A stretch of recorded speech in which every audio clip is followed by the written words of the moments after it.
عالمی نظام خلافت دنیا کی تقدیر مبرم ہے، ہو کر رہے گی، اس میں کسی صاحب ایمان کو کوئی شک، کوئی شبہ، کوئی ریب نہیں ہونا چاہیے۔ البتہ اس کا اب دوسرا پہلو کیا ہے، اس کا آغاز کہاں سے ہوگا؟ پہلی بات تو یہ، ہمارے بعض لوگوں کے ذہنوں میں، سادہ دل لوگ وہ سمجھتے ہیں کہ پوری دنیا میں ایک ہی دفعہ آ جانی چاہیے، یہ کوئی علاقائی خلافت تو نہیں ہو سکتی، خلافت تو عالمی ہوتی ہے۔ ان سے میں کہتا ہوں، عالمی خلافت کب تھی جناب؟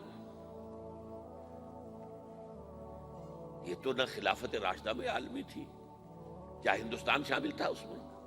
کیا چین شامل تھا؟ کیا یورپ شامل تھا؟ اور پھر جو خلافت کے نام سے جو ملوکیت چلی ہے، وہ بھی صرف آپ دور بنو امیہ میں کہہ سکتے ہیں کہ وہ پورا عالم اسلام کم سے کم اس کے تحت تھا۔ بعد میں خلافت عباس، بنو عباس میں اور فاطمیین کی خلافت میں اور آل عثمان جو ہیں آٹومان ٹرکس کی خلافت میں ٹکڑے تھے، حصے بکھرے تھے، کوئی مانتا تھا، کوئی نہیں مانتا تھا۔ اور سب سے بڑی بات یہ، اگر ایک دم پوری دنیا پر خلافت قائم ہو سکتی تو حضور کے دست مبارک سے ہوتی، لیکن نہیں ہوئی۔ نتیجہ کیا نکلا؟ ایک ملک میں حضور نے قائم کر دی، جزیرہ نما عرب،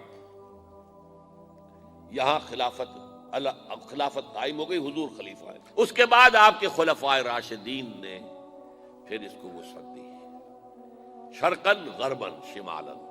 3 کالمز نکلے ہیں فوجوں کے، صحابہ کرام کے، 3 کالمز، ایک ایسٹ ورڈ، ایک ویسٹ ورڈ، ایک نارتھ ورڈ۔ ایک عراق کو فتح کرتے ہوئے ایران میں پہنچ گیا، خراسان تک چلا گیا۔ ایک شام کو فتح کرتے ہوئے اور پھر سینائی پیننسولا سے ہو کر افریقہ میں داخل ہوا اور اٹلانٹک تک پہنچ گیا۔ تیسرا سیدھا شمال میں گیا، لیکن یہ زیادہ دور نہیں جا سکتا تھا، کوکیشین ماؤنٹینز آ گئے، کوہ قاف۔ اس زمانے میں تو یہ یوں سمجھیے کہ امپیسیبل تھا نا، کوہ قاف، لہذا وہاں آ کر رک گیا بابا۔ اب بھی یہ ہوگا، کسی ایک جگہ سے شروع ہوگا پھر پھیلے گا، اس کے سوا کوئی چارہ کار ہے ہی نہیں۔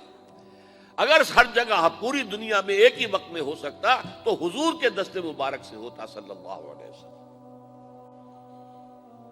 اب وہ نقطہ کون سا ہوگا، نقطہ آغاز کون سا ہوگا؟ اس میں پہلی بات تو میں نے کہا، جو شک کرے گا اس کا پھر ایمان مشکوک ہے۔ ہوگا، لازماً ہوگا، گلوبل ہوگا، پوری دنیا میں ہوگا۔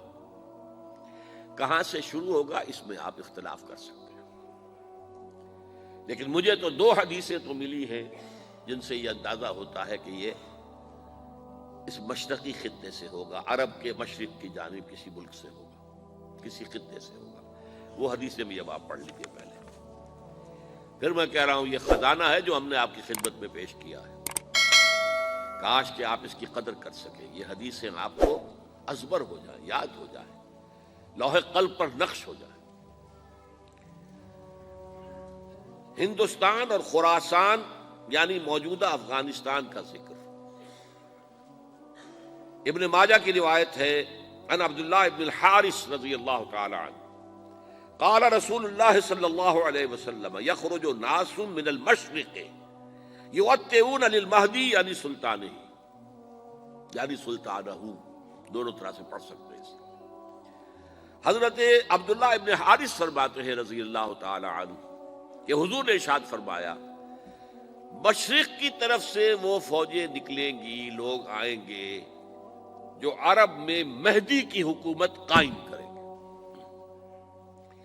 یہ مہدی کون ہوں گے اس کا ذکر میں ذرا بعد میں کروں گا، لیکن نوٹ کر لیجئے کہ مہدی سے پہلے لازماً کسی مشرقی علاقے کے اندر وہ نظام قائم ہو چکے گا، تب وہاں سے فوجیں آئیں گی نا۔ یہ مشرق کون سا ہے؟ عرب کے مشرق میں آپ چلیے، ایران بھی آ جائے گا، افغانستان بھی ہے، پاکستان بھی ہے، اور اگر اسے اور توسیع دیں تو ہندوستان بھی ہے۔ یہ ہے عرب کا مشرق، اس سے فوجیں جائیں گی۔ اس کا کیا مطلب ہے کہ اس میں سے کسی جگہ پر نظام خلافت پہلے قائم ہو جائے گا، تاکہ وہاں سے فوجیں جائیں گی جو جزیرہ نمائے عرب میں حضرت مہدی کی حکومت کو قائم کریں گے۔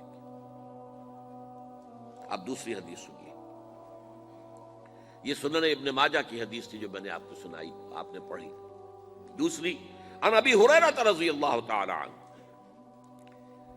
یہ ترمذی شریف کی روایت ہے، قال قال رسول اللہ صلی اللہ علیہ وسلم یخرج من خراسان رایات سود لا يردها شیء حتی تنصب بایلیا، خراسان کے علاقے سے سیاہ جھنڈے لے کر فوجیں آئیں گی، ان کا رخ کوئی موڑ نہیں سکے گا، ان کو پیچھے پھیر نہیں سکیں گے کوئی بھی، یہاں تک کہ وہ یروشلم میں جا کر جھنڈے نصب کر دیں گے۔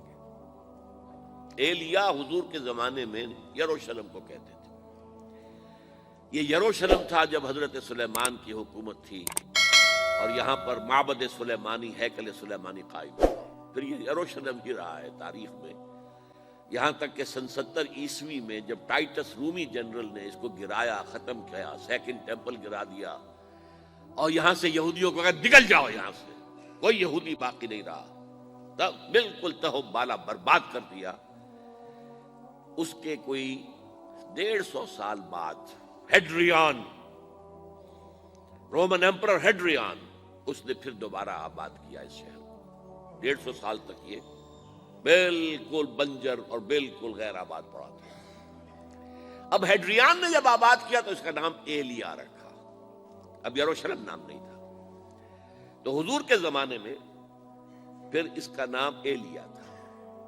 اور اب اس سے کیا معلوم ہو رہا ہے کہ یہ یروشلم مسلمانوں کے قبضے سے اس وقت نکلا ہوا ہوگا، ایک دفعہ پہلے نکلا تھا، سن 1099 عیسوی میں مسلمانوں کے ہاتھ سے نکلا، کروسیڈرز عیسائیوں نے آ کر اس کو قبضے میں کیا، لاکھوں مسلمانوں کو مارا، قتل کیا۔